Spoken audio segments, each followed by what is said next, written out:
பிறப்புக்கும் எல்லா உயிருக்கும் ஒரு அடிப்படை கொள்கையை அறிவிச்சுட்டு அவங்க இவங்க எதுக்கு பிரிச்சு பார்க்கணும்?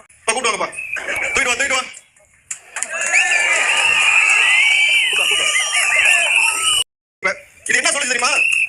எனக்கும் பாதுகாப்பு எல்லாம் போயிடும், எனக்கு ஏதாவது ஒரு வழி பண்ணுங்கன்னு கேட்டுச்சு. சரி நான் என்ன தெரியுமா சொன்னேன், சரிப்பா இந்த மாடுகளை வச்சு ஒருத்தர் மாநாடு போட்டாரு, அவர்கிட்ட போய் பிரச்சனை சொல்லலாம்னு கேட்டேன்.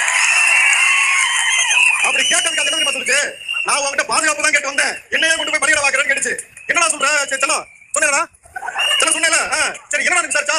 அங்க ஏற்கனவே 2 பேர் வெறி கொண்டு திரிறாங்க, கண்ணாமன்னு பேசிட்டு இருக்காங்க. அப்புறம் மட்டும் கேட்டாக்கா இல்ல ஆட்சிக்கே வராம 15 வருஷம் கக்கூஸ் கூட, அதாவது கக்கூஸ் வெளியில உட்கார்ந்து கத்துற மாதிரி கத்திட்டு அந்த மாற்று அரசியலுக்கு முகம் தருகின்றான் ஒரு சில்லறை பெயல் சீமான் தமிழ் தேசியம் என்று பேசி ஒரு அருவருப்பான அரசியலை இந்த நாட்டில் முன்னெடுத்து மக்களை நிராகரித்ததற்கு பிறகு எனக்கு மாடும் துணை என்று இன்றைக்கு மாட்டுக்கு பின்னாலே பயணம் செய்கிறான்.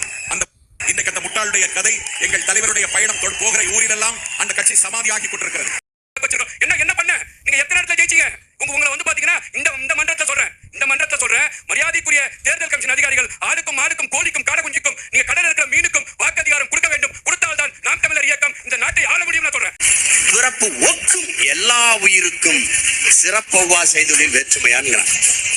காலுக்கு செருப்பு தைக்கிறவன் தாழ்ந்தவன், தலைக்கு தொப்பி தைக்கிறவன் உயர்ந்தவன் என்ற எண்ணம் கூடாதுங்கிறான்.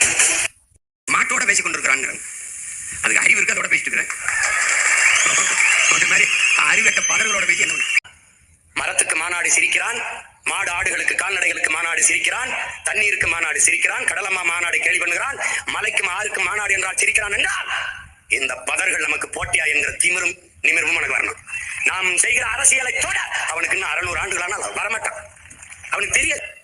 அவனுக்கு கேள்வி வசம் தெரியும், விமர்சிக்க தெரியும், நமக்கு என்ன தெரியும்? அவனுக்கும் சேர்த்து போராட தெரியும். அதான் நம்ம வேலை.